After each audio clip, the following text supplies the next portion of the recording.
साथ शेयर कर रही हूँ वो सारे रूल्स जो कि मैं यूज़ करती हूँ अपने घर को बहुत ही साफ, सुंदर, ऑर्गेनाइज्ड और क्लीन रखने में।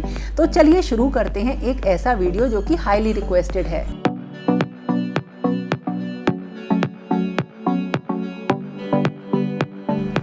चीकू, किसको देख रहे हो? ओ चीकू,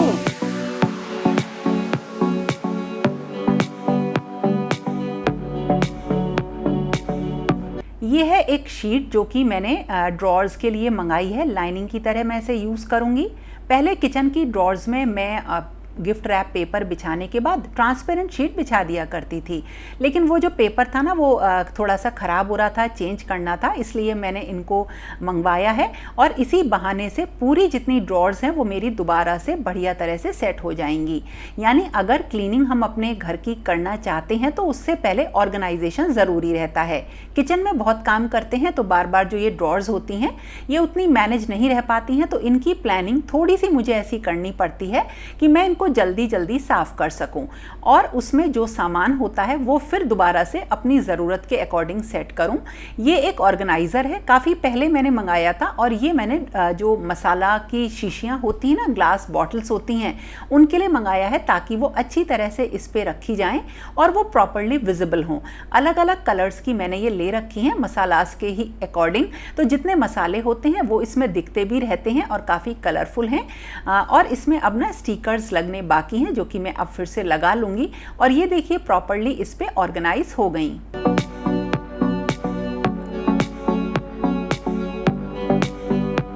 ऑर्गेनाइजर की ज़रूरत भी तभी होती है जब हम उन चीज़ों को रखना सीख जाते हैं, यानी पहले हमें ये पता होना चाहिए कि कौन सी चीज़ हमें कैसे और कहाँ रखनी है। इसी तरह से जितने भी मेरी ड्रॉर्स थी वो मैंने सही कर ली।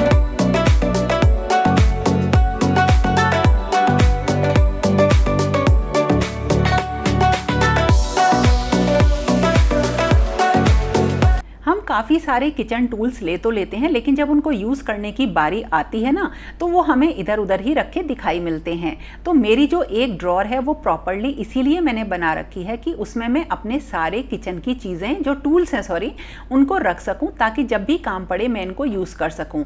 एक तो ये छोटी छोटी सी चीज़ें होती हैं और काम हमें किचन में जल्दी करने की आदत होती है तो हम इनको प्रॉपरली यूज़ नहीं कर पाते हैं। और आजकल तो बहुत अच्छे अच्छे ऐसे टूल्स हैं जो हमारे काम को आसान कर देते हैं। तो मैं ये कहती हूँ कि किचन टूल्स तो लीजिए, लेकिन उनको यूज़ करने के लिए उन्हें इस तरीके से रखिए कि वो आपके पूरे प्रॉपरली काम में आ सकें। तो ये हो गई मेरी किचन के टूल्स की प्रॉपर ड्रॉर। और इसी तरीके से अब मैंने जो है अपनी जो बाकी की बची हुई जितनी भी ड्रॉर्स थी वो सही कर ली। कितना रह गया मम्मी? मैं अभी रह गया है, बस इधर की सारी हो गई हैं, ये दो लास्ट हैं, उसके बाद इधर की सारी हो जाएंगी।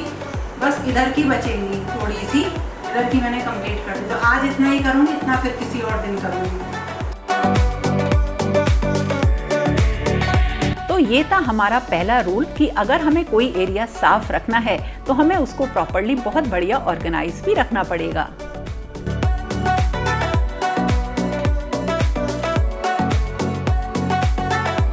एक बात जो मैं बिल्कुल फॉलो करती हूँ और वो ये है कि अगर आप खुश होकर काम नहीं करेंगे तो कभी भी काम में आपका लंबे टाइम तक मन नहीं लगेगा और आपके अंदर उबन होने लगेगी, जिसकी वजह से जो आउटपुट आएगा वो अच्छा नहीं आएगा। जबकि हमें काम करना चाहिए बगैर ये सोचे कि उसका आउटपुट कैसा आएगा, यानी बहुत खुश होकर काम करना चाहिए और इसका असर हमारे दिल और दिमाग दोनों पर पड़ता है। हमारे जो आपस के रिलेशंस हैं वो अच्छे बने रहते हैं। उसका रीज़न आपको बताती हूँ। जब ज़्यादा काम पड़ता है तो हमें चिड़चिड़ाहटपन आता है, हम बोलने लगते हैं, बड़बड़ाने लगते हैं, लेकिन अगर हम खुश होकर काम करते हैं तो ये सारी चीज़ें नहीं होती हैं।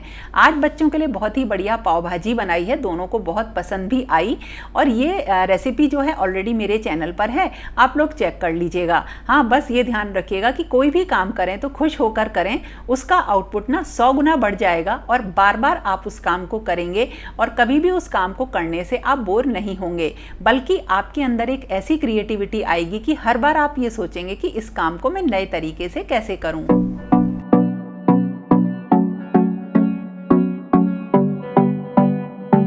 ये हैं मेरे सारे डिफ्यूज़र्स जो कि मैं घर में यूज़ करती हूँ, अलग अलग जगह पर इनको रखती हूँ और फिर इनकी एक दिन ना पूरी अच्छी तरीके से क्लीनिंग होती है।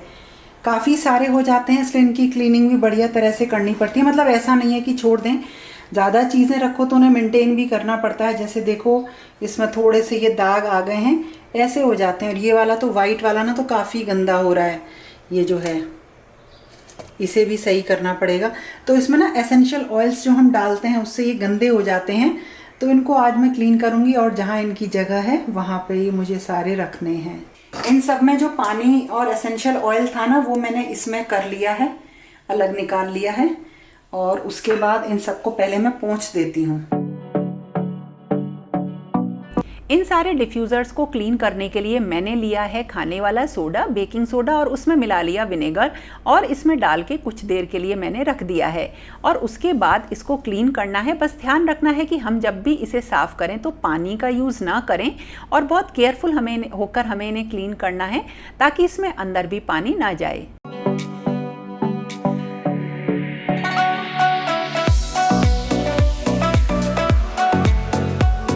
और उसके बाद हम इसको एक किसी भी कपड़े से पोंछ देंगे और हो गए तैयार। और जो भी इसमें तार वगैरह वायर्स इसके टूटे हुए थे वो भी मैंने साथ के साथ सही कर दिए। यानी कि जब कभी भी हम सफाई करते हैं किसी भी चीज़ की तो उस एरिया को हमें परफेक्ट करना होता है। तो अगर हम खुद कर सकें तो हमें खुद करना है, नहीं तो उस चीज़ को हमें डायरी में नोट कर लेना है कि जब कभी भी कोई भी काम ऐसा होगा तो ये काम पेंडिंग है। और अब ये सारे डिफ्यूज़र्स जहाँ भी मुझे रखने थे रख दिए और देखिए इनसे पूरी जगमगाहट जो हो गई एरिया की वो फिर से वैसी ही हो गई और घर खुशबूदार हो गया।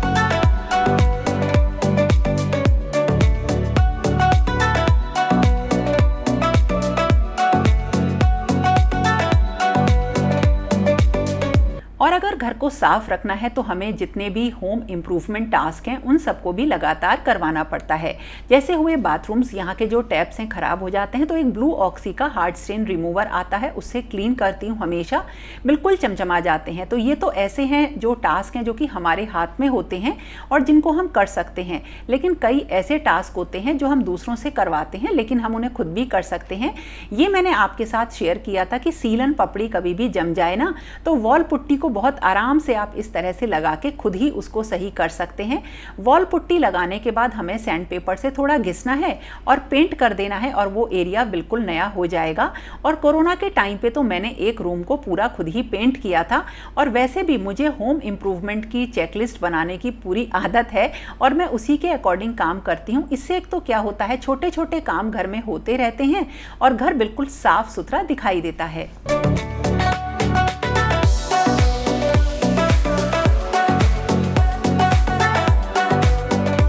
हमें हर चीज़ के रूटीन बनाने चाहिए तभी वो काम हो पाते हैं, लेकिन रूटीन से ज़्यादा उन कामों को करने का हमारे अंदर पैशन होना चाहिए। ये इस चीज़ पर डिपेंड नहीं करता कि हम उसे किस टाइम या किस समय करेंगे, क्योंकि मैं टाइम टेबल बनाने के ना बड़ी खिलाफ हूँ कि अगर मैं ये बनाऊँगी कि 6 से 7 ये करना है, 7 से 8 ये करना है तो शायद मैं नहीं कर पाऊँगी। मैं एक टाइम जोन बनाती हूँ कि मुझे 6 से 10 के बीच में ये काम करना है। अब जैसे ये मेरी क्लीनिंग बास्केट है, इसमें देखिए वो जो आंट रेपेलेंट था मैंने आपको बताया था वो रखा हुआ था, इससे चींटियां भाग जाती हैं। तो कोई भी काम करना है तो जब हम उसको करने लगते हैं ना तो उसमें हमें मतलब चीज़ों को इकट्ठा करना, उनको यूज़ करने की भी आदत पड़ जाती है। इसी तरीके से जब मैं क्लीनिंग करती हूँ तो क्लीनिंग बास्केट में ये सारी चीज़ें रखती हूँ और कोई नई चीज़ दिखाई देती है या मैं घर पे बना सकती हूँ तो बनाती हूँ। चाहे बाहर की सफाई हो चाहे घर के अंदर की सफाई हो, सारी चीज़ों को यूज़ करना और उन्हें अच्छी तरह से रखना मुझे पसंद है। तो क्लीनर्स तो बहुत सारे हैं लेकिन इसी के साथ साथ मैं उनको यूज़ भी करती हूँ और मैं इनको एक पैशन के अकॉर्डिंग करती हूँ क्योंकि मुझे गंदी चीज़ें बिल्कुल पसंद नहीं आती हैं।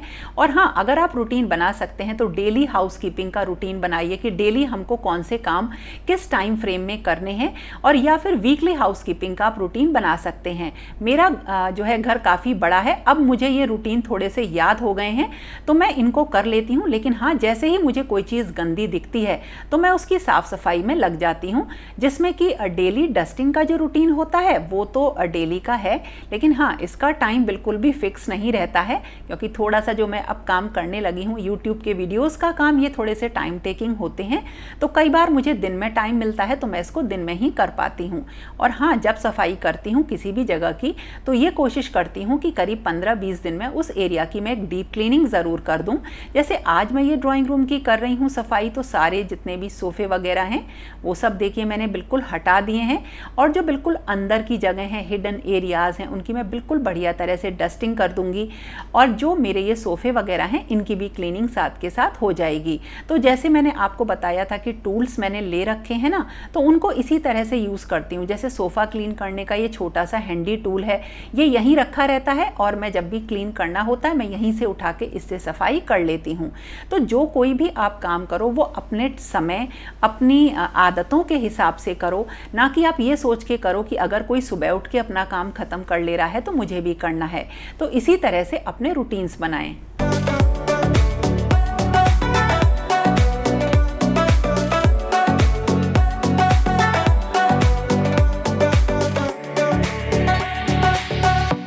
एक बहुत ही कॉमन आंसर होता है जब कभी भी हम कुछ नया करने की सोचते हैं कि हमारे पास टाइम ही नहीं है। टाइम ना होने की केवल 2 वजह होती हैं कि हम अपने दिन को अच्छे से मैनेज नहीं कर पाएँ। अगर हम अपने पूरे दिन को प्लान्ड वे में करेंगे या प्लानिंग बनाएंगे चीज़ों की, तो हमारे पास वो ही 24 घंटे 48 घंटे में बदल जाएंगे। प्लानिंग को लेकर मैं जो हूँ काफ़ी पैशनेट हूँ, आप ये सोच सकते हैं। हर चीज़ बहुत वेल प्लान्ड होती है, कोशिश करती हूँ कि करूँ, और उसमें से अचीव करने की भी उतनी ही कोशिश करती हूँ।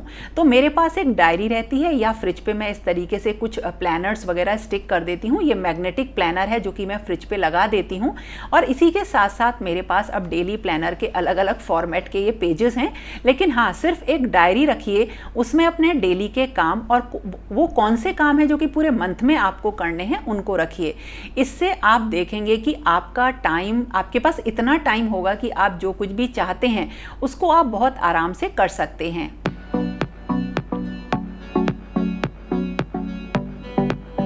और अब एक बहुत ज़रूरी चीज़ होती है, और वो है मील प्लानिंग की, यानी किचन की प्लानिंग, जो कि हमारा बहुत सारा टाइम ले लेती है।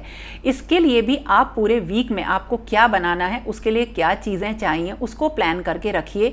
आप देखेंगे कि कभी भी आपको ये नहीं लगेगा कि मेरा किचन में बहुत ज़्यादा टाइम वेस्ट हो रहा है। हम सबको पता होते हैं कि घर में जो खाने के टेस्ट हैं वो लोगों के कैसे हैं। इस तरीके से हम मील प्लानिंग अगर करेंगे तो हमारे पास किचन से भी काफ़ी सारा टाइम बच जाएगा।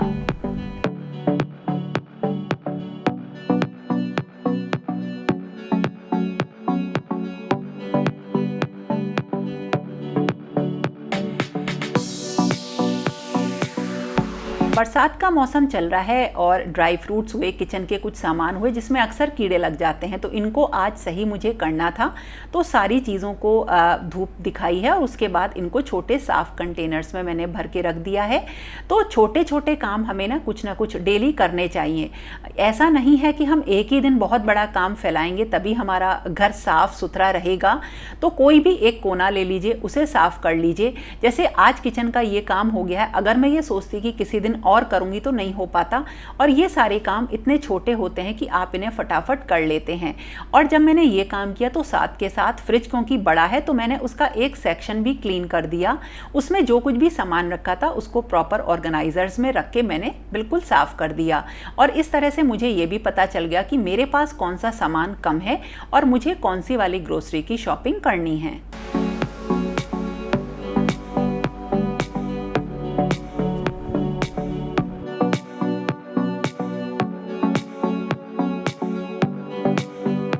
हम जब कभी भी डीप क्लीनिंग करते हैं तो शायद बाहर की तरफ से सब कुछ साफ़ कर देते हैं किसी भी रूम का, लेकिन बाहर से ही सफाई पूरी नहीं होती है। जो रूम के अंदर छिपी हुई जगहें होती हैं उनको भी हमें लगातार क्लीन करना चाहिए। इससे एक तो हमारा होम ऑर्गेनाइजेशन वाला जो रूल है वो फॉलो हो जाता है, और हमारा घर रियली में एक क्लीन घर कहलाता है। आपके काम थोड़े जल्दी होते हैं क्योंकि आपको चीज़ बिल्कुल बढ़िया जगह मिल जाएगी। अब जैसे ये बेड था, इसको मुझे सही करना था, इसलिए सही नहीं करना था कि ये सही नहीं है, मुझे इसे इसलिए भी चेक करना था कि इसमें जो मेरे पास बेकार का सामान है उसको मैं निकाल दूं। तो एक बार मैंने ये पूरा साफ़ किया, सारा सामान इसका निकाला और उसके बाद बिल्कुल प्रॉपरली मैंने इसमें पूरी चीज़ें इस तरह से रखी जो मेरे आगे यूज़ आएंगी, और जो मेरे यूज़ में नहीं आ रही थी वो सारी चीज़ें मैंने बाहर निकाल दी। इसी के साथ साथ कुछ हिडन एरिया ऐसे होते हैं जिनको कि हमें यूज़ करना चाहिए। जैसे मैंने आपको बताया था, ये फ्रिज के साइड की मेरे पास जगह खाली थी, तो यहाँ मैंने एक बहुत ही पुरानी अपनी एक रैक लगाकर इस पर अपने किचन के बहुत सारी चीज़ें रख ली, और उसमें जैसे अचार होते हैं या जो भी छोटी छोटी चीज़ें होती हैं हम किचन में नहीं रख सकते, वो सब मैंने इस जगह पर रख ली हैं। और स्नैक्स वगैरह आ गए हैं तो बच्चे भी बार बार नहीं पूछते कि कौन सा सामान कहाँ रखा है।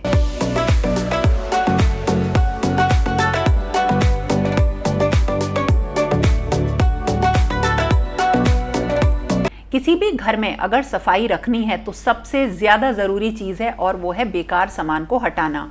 अब मैंने बेड साफ़ किया था तो उसमें जितने भी ये पर्दे थे ना, जो कर्टेंस मेरे काम के नहीं थे, ये सब मैंने निकाल दिए कि मैं इसको किसी को डोनेट कर दूंगी।